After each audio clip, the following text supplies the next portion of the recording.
Kindling today. Can the machine make kindling? The answer is boom. Boom. What do you think, folks? And welcome back, Fire Addicts, to an episode of Travis Does Fire. Today we're going to figure out if this thing can make kindling.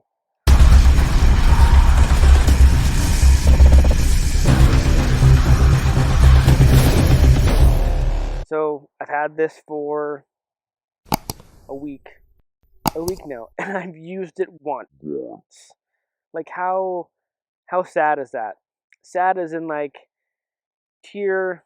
It's unfortunate because this life happens and you get busy. But I'm out of kindling right now.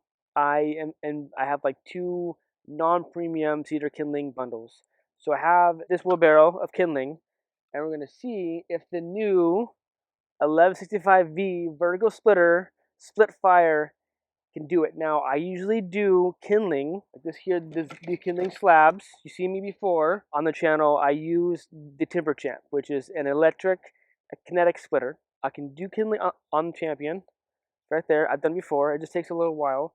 Now with this thing having a great split time, a great split cycle. Cycle time. There we go. Cycle time is what I want to say. I want to see if it works now. But I'm concerned about safety. I'm not sure which would be safer, the Timber Champ, which you're going to see up here, versus the 1165V. So we'll check that out. But first, I have a few minutes today. First, I want to show you all something here. Now you got a glimpse of it on Monday's episode, and we got these massive rounds right here. Check this out. This is just like a half of one here. This is a massive Douglas fir. I mean, look at this thing. This is my hand. You see that? Okay, that is massive. Now this wood here is from Chip Drop. Okay, guy came out. I got an email, and literally like a few minutes before he came, he texted me, and no, he called me, and then he came and dropped this stuff. And we're talking massive here, folks. This is the biggest. I mean, look at that span right here. That's a good 5 feet right there. From that point there, look at that thick bark. That's like 3 inches thick in places, 4 inches thick. Just massive. And they filled this chip truck up to the brim of these chunks. So this was a chip drop, and on my chip drop account, I posted I'll give them a $20 tip. So I got this drop. They're huge. It's gonna take some time. The cuts are not uniform. They're kind of all over the place, and that's okay. And then the guy's like, I may have some more wood. So he came by the following day, and he dropped off some maple. I'm like, yes, maple hardwood. Thank goodness. And a lot of the stuff is like easy splitting too. And there's some debris here. This is fine. And so now I have some more hardwood to process, which is great. And so in talking with them via text and in person, we just bypassed a chip drop. Now, I'm not telling you to do this, but you can bypass them. Once an arborist or tree server says, come to you, have them save your number, have you save their number, text or call, whatever, say, hey, like, if you have more load, if you have more wood and you're in my area, let me know. They give me a ping. I'll pay you beer money. I'll pay you gas money. I'll pay you lunch money. A few bucks. Come to me. I'm reliable. My yard's always open. Let me know what you have. Come on down. And that's what that happened here. He had another load. He just left. He had another load. I think this is noble fir, the stuff here, because it's quite lighter here. I don't think it's pine. Definitely sappy. But the only bad thing about this stuff is it's huge, and it's gonna be gnarly. This is gonna be bonfire wood right here. This is gonna be bonfire wood here. And again, all non-uniform lengths, some garbage that somehow made it into the truck. But I got that in. I got this wood. So now I got just a butt ton of wood right now to go through. On top of the wood that I had before, which you see already in the yard here, that I'm still trying to like manage through, and it's kind of like overwhelming. So I have just a bunch of wood right now. So the deal with the guy that dropped off these massive rounds and chunks of fur is every time he comes out, more or less, is $20. So the maple was like a partial load, and this load of what I'm gonna call, I don't know what species this is. If you can tell the bark, let me know. I don't see any. I mean, there's pine cones down there. Can you tell with pine cones? I don't know tree species anyway. And the load of fur, whatever fur this is, was $20. So $20, $20, $20, $60 worth of wood, tree service wood. I can definitely flip that and make whatever times money that is, but it's just a matter of processing it and sorting it to the length and the type, maybe species, and then letting it dry. So that's the pain in the butt. I prefer logs, I think we all do, but that's the pain about tree service wood. But here's what you do, like I said before, keep their number, and if you're kind to them, they will keep you on your radar. Offer some money, offer some water as a cold drink, offer to go out in the backwoods and take a piss. Be friendly with them. They're people too. As well as what you could do is if you want uniform wood, or if you want the premium hardwood, say, I'll pay you a little bit extra. Just let me know what you have. We will work together because it's a win-win situation. They have wood that they need to get rid of, and you want the wood, but you can't afford to accept everything, so you need to be picky. So work with them. Say, I'll pay you a little bit extra. Cut me at 16. Cut me at 5 inches for mini splits. You know, I only want X amount of species type thing. And if you're nice about it and willing to pay a few bucks for it, heck, why not? Let's make a deal, folks. Let's make a deal. So now we have this wood, and now we had to get the splitting. What you saw me in the previous episode is me taking one of these fir chunks and trying to split it down with an axe. And that was a chore. The consensus was I wasn't doing anything wrong per se. What was going on is it's just really tough wood to split, even though it's fur. Anyway, that's up with my yapping. Okay, you don't want to hear me yap too much, but anyway, that was just my words of advice with tree service. Get that wood, get it in your yard, and then when you have time, you process it. You stack it, you split it, whatever you need to do. Pile it up in a pile. Cover it up, not too tight, but get that wood in your wood yard so then you can get it processed and get it drying. Okay? The hard part sometimes is just getting wood in your yard and not paying for a semi-truck load of wood. But there are pros and cons of tree service. But I think in my situation here, there's more pros than there's cons. But just be kind to one another and get that wood in your wood yard and get it for cheap. As long as you're willing to pay for gas money, you're gonna flip that wood when you sell it, or it's cheaper for you to get it dropped here. You process it and then you burn it for your own household, your own shop, your own garage, and so you're saving money having to not buy the wood from someone else. Okay, because you know what quality you want. Okay, and like I told this guy, I can sell any type of wood, any type, species, whatever else, and I've shown that on my channel.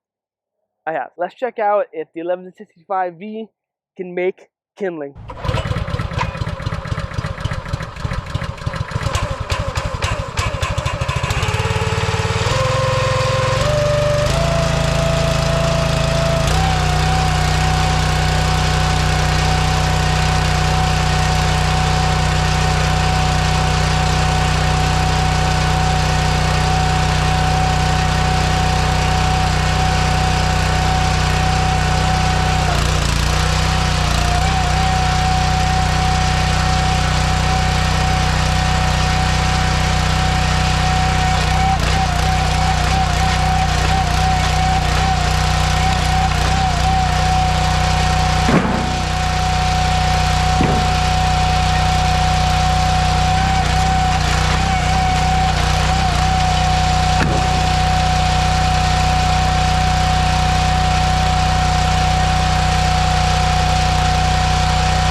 What do you think, folks? How do you think that she did? I don't think there's a you can measure safety. Speed was definitely a factor. This thing flew through that. The cedar was awesome. I having your hands so close in proximity to the blade is definitely dangerous. I like the knee tapper to engage the wedge. That is nice. So you can have one hand on the edge and kind of like feed it through and split. Rock and roll, dig it. So this may be my new favorite toy. I mean, it's it better because it was so expensive, but but I'm not sure if this will surpass the Timber Champ. The downfall of Timber Champ is that to run power out to it. It is what it is. This one gas power it can be put anywhere. I bring up the load of cedar to it, or the load of wood. I split and I go. And as you saw, some of the pieces, even though they're too long, because I did not cut this wood. This wood here, I believe, a long time ago, is the same company that we got these three loads right here behind me. I think the same company, and it was several months ago. And I moved it from the top of my driveway, and it was back in here. If you recall, there's a bunch of cedar rounds back here, and I finally got to it. Now this stuff here, it smells so good, but it's not quite dry, and I have it in a video on that topic here, but only works during the summertime if you don't have a kiln.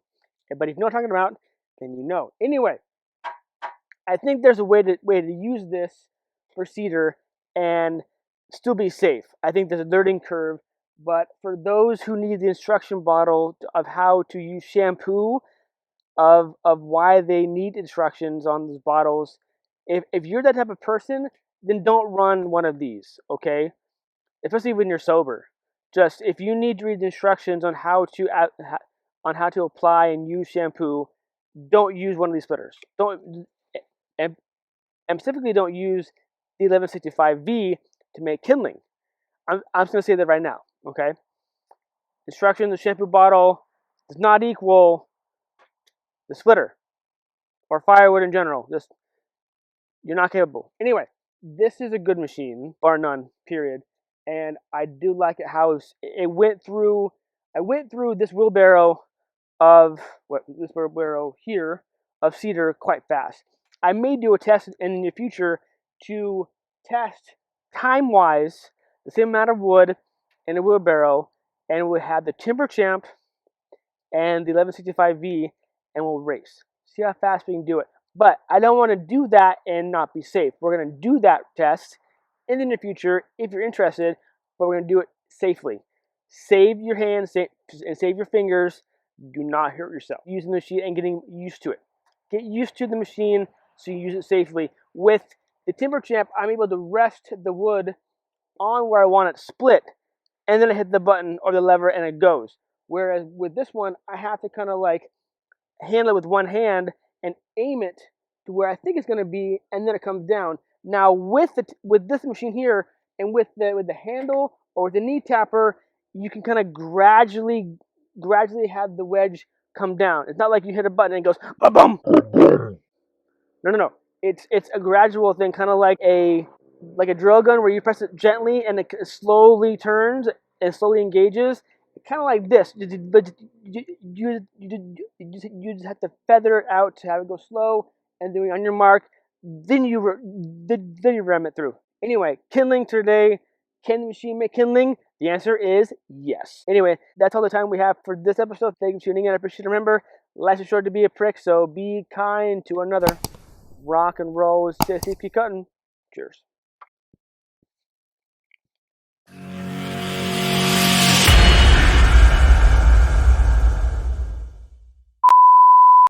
Like, what the fuck, man?